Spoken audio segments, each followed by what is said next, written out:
सोमनाथ मंदिर, राम जन्मभूमि, कृष्ण जन्मभूमि, काशी विश्वनाथ, ये कुछ ऐसे मंदिरों के नाम हैं जिन्हें आपने बहुतायत सुना है और आप इन मंदिरों के इतिहास के बारे में जानते हैं। कैसे विदेशी आक्रांताओं ने भारत पर आक्रमण कर हिंदू संस्कृति पर हमला किया और धर्म की आड़ लेकर इन मंदिरों को तोड़ा और फिर वहां मस्जिदें बनवाई।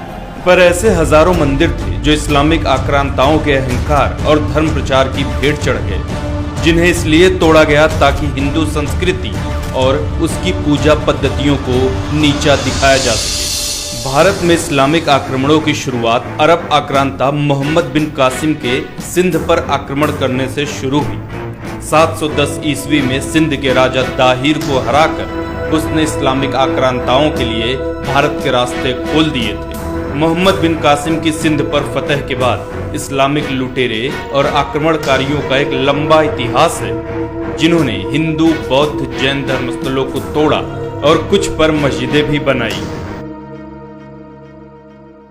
महमूद गजनी के सोमनाथ पर हमला कर पवित्र ज्योतिर्लिंग को तोड़ने का इतिहास हम सब जानते हैं। कहा जाता है कि महमूद सिर्फ धन दौलत लूटने हिंदुस्तान आया था, पर अगर उसका उद्देश्य सिर्फ लूटपाट होता तो पुजारियों के आग्रह के बावजूद ज्योतिर्लिंग को नहीं तोड़ता। महमूद गजनी के बाद दिल्ली सल्तनत का इतिहास पवित्र हिंदू मंदिरों को तोड़कर उन पर मस्जिदें बनवाने को लेकर भरा पड़ा है।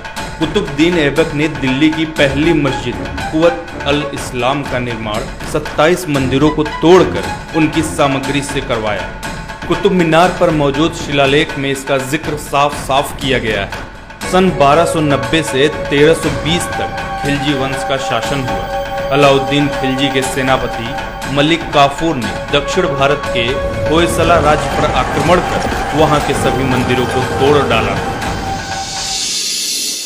सन 1335 से 1378 के बीच मदुरै सल्तनत के सुल्तान गयासुद्दीन मोहम्मद दंगहिनी के अत्याचारों का वर्णन मोरक्की यात्री इब्ने बतूता ने किया, जिसमें उसने बताया कि सुल्तान कैसे मंदिरों को तोड़ता और हिंदू पुजारियों को भालों पर लटकाकर मरने के लिए छोड़ देता।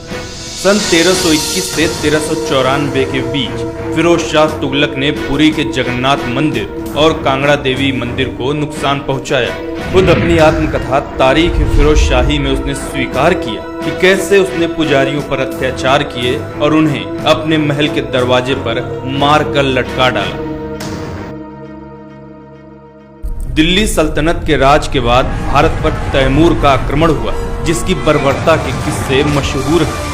उसने रास्ते में पड़ने वाले कई मंदिर तोड़े और लोगों की गर्दन काटकर दिल्ली तक मीनारें बनवाई ताकि वापस लौटते वक्त उसे रास्ते की पहचान रहे। सन 1399 में सिकंदर बुत शिकन का प्रादुर्भाव हुआ, जिसने कश्मीर के प्रसिद्ध मार्तंड मंदिर को तोड़ा। कहा जाता है कि ललितादित्य द्वारा बनवाया गया मार्तंड सूर्य मंदिर इतना विशाल था कि इसे तोड़ने में पूरा 1 साल लग गया। इसी के शासनकाल में कश्मीर में लोगों का बड़े पैमाने पर धर्मांतरण हुआ। सन 1451 से शुरू हुए लोधी वंश में भी मंदिरों को तोड़ने का काम बदस्तूर जारी रहा। तारीख दाऊदी के अनुसार सिकंदर लोधी के शासनकाल में मथुरा के सभी तीर्थों को तोड़ दिया गया। पूरे मथुरा क्षेत्र में कोई अपना सर नहीं मुड़ा सकता था और दाढ़ी नहीं कटा सकता था। मुगल काल में राम जन्मभूमि विध्वंस से शुरू हुई मंदिरों को तोड़ने की प्रथा मुगल काल के हर शासक के वक्त में जारी रही। इतिहासकार निजामुद्दीन अहमद तबकात अकबरी में नगरकोट की फतह का जिक्र करते हुए लिखते हैं कि महामाई के मंदिरों में पुजारियों को मारा गया। मंदिर परिसर में 200 गायों को काटकर मंदिरों की दीवारों को उनके रक्त से लाल कर दिया गया। औरंगजेब मुगल कालीन शासकों में मंदिर तोड़ने में सबसे आगे रहा। फ्रेंच यात्री जॉन दे ठेवनोट के अनुसार औरंगजेब ने गुजरात का गवर्नर रहते जैन मंदिर चिंतामणि पार्श्वनाथ मंदिर को अपवित्र किया। उसने मंदिर परिसर में गाय की हत्या करवाई और मंदिर तोड़कर कुव्वत उल इस्लाम मस्जिद का निर्माण करवाया। आयरिश इतिहासकार विंसेंट स्मिथ के अनुसार सन 1669 में औरंगजेब ने अपने सभी अधिकारियों को आदेश दिया था कि वो काफिरों के शिक्षा संस्थानों और उनके धर्म स्थलों को तोड़ने के लिए सदैव तैयार रहता है।